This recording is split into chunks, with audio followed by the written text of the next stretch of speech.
What's going on, YouTube? It's your boy Corey Tulaba, the NBA Draft Dude.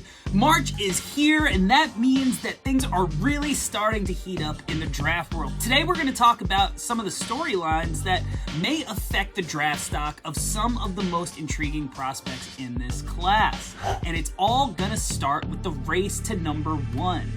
Look, as it stands today, there really isn't a consensus number one pick. Some people are Team Chet, some people are Team Jabari. We got some people supporting Paolo, and there's even some Jaden Ivey buzz at number one.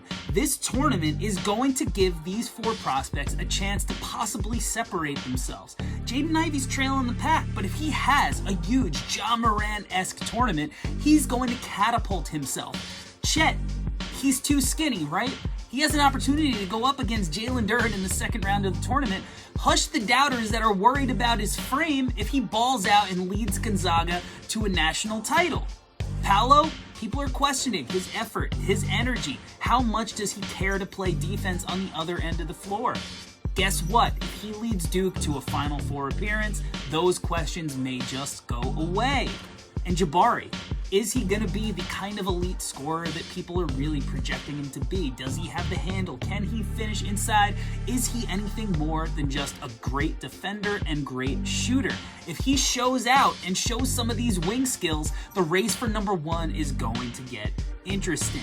Look, when you think of interesting storylines and who can have their draft stock affected the most, guys that are in the top four, they can't really jump or fall all that much. But the fact of the matter is, it's way harder to go from pick 3 to pick 1 or pick 2 to pick 1 than it is to, come out of nowhere in the tournament and move up a few draft spots later in the draft. So this top four is going to be the story, and guess what?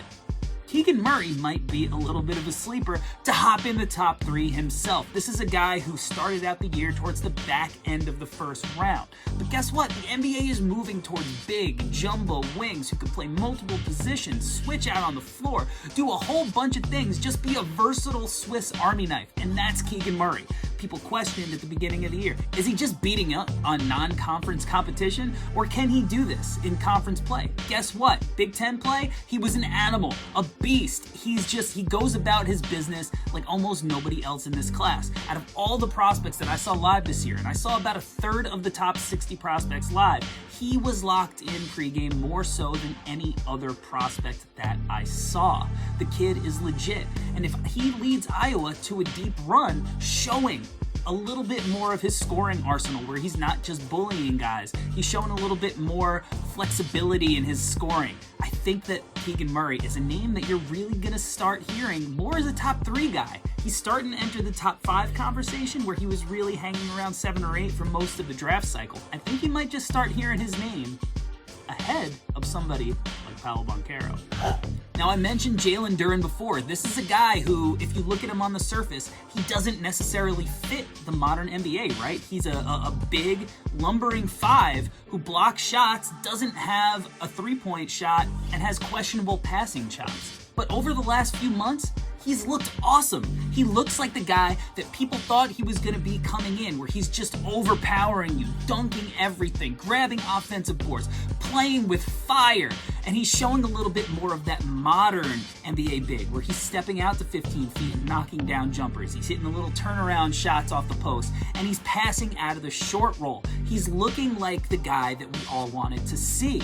And you got to remember, he just turned 18. He's supposed to be a senior in high school this year. So he's another guy that could re-enter the top 5 conversation. A guy that was falling towards maybe the number 10 pick, even out of the lottery conversation for some people, not me. I've held my stock the whole season. But if he keeps going, what if he takes it to Chet?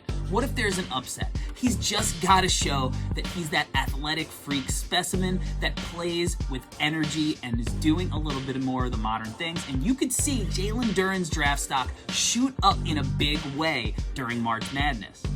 Now, it's not all about the prospects at the top of the draft. We also have people that may shoot into the lottery that aren't currently projected there. And I'm looking at 2 people from the same team. I'm looking at Ohio State's E.J. Liddell and Ohio State's Malachi Branham. I think both of these guys could be lottery players. Branham is a guy who wasn't really even in the top 30 radar previous to this month. A lot of people thought he'd be a guy who's going to return. But if Ohio State, led by Liddell and Branham, actually go on a deep run, Branham's the type of shooting guard that is going to play his way into the lottery. 6'5", with length, can knock down shots, shot 49, 43, 83 this season from the floor as a 19-year-old freshman. Those are really impressive. He doesn't have to have the ball in his hands. He can spot up. He can play with the ball in his hands, so he's versatile. E.J. Liddell is a guy that I think could be a little bit like a prime Paul Millsap down the line if things go right and he ends up in the right situation. His defense, his shot blocking has improved leaps and bounds this year. He's knocking down three-point shots comfortably. He's scoring around the rim, and he's just doing a lot of the little things that, lead to winning NBA basketball games. I think both of these guys are sleepers to really make their way into the back end of the lottery conversation if they have big tournament runs. And finally, I think that there's a real chance that some of these high-level prospects that were entering the year that have fallen all the way down people's boards, even into the second round, have a real opportunity to rebound their draft stock. I'm talking about Kennedy Chandler out of Tennessee and Caleb Houston out of Michigan. Houston already has a win on the board in the tournament, and he had a stretch where he hit a couple of huge shots, and you saw the fire. You saw the fit, running down the floor in transition, spotting up, knocking down shots, playing with energy. You can tell that he's played in high-level games coming out of the Montverde Academy. You could see his fit in the modern NBA and how he could possibly affect games as a 6'8" wing who can play up and down the lineup. Kennedy Chandler, he's a guy that people started really questioning his height. Is he 6 foot? Is he 5'10"? Whatever he is, the kid is a baller. He plays winning basketball, and I think that Tennessee has a chance to make a good run. Even though Chandler's small, he's got a really solid wingspan, reportedly at 6'5". He's got a good frame, and he plays with speed and pace, and although people questioned his shot, it ended up at about 36-37% on the year. So there's something to work with. It's not fully there. He needs to keep working because the shot is going to open up everything. And for a guy that small, he's going to need the shot to be able to get to the hoop. You can't have players just dropping back. But the kid, he wins at every level, he contributes at every level, and he could potentially have a long run that really rebounds his draft stock. I think that these are the kind of storylines that we should be paying attention to in March Madness when it comes to the NBA draft. This month is going to be unbelievably exciting, and I can't wait to see how it all shakes out. There's going to be disappointments, early exits, upsets, but one thing is for sure, this month is going to have huge implications on the 2022 NBA draft. Thanks for watching the NBA Draft Dude channel on YouTube. Please like and subscribe to the channel for more premium NBA draft content throughout the 2022 NBA draft cycle.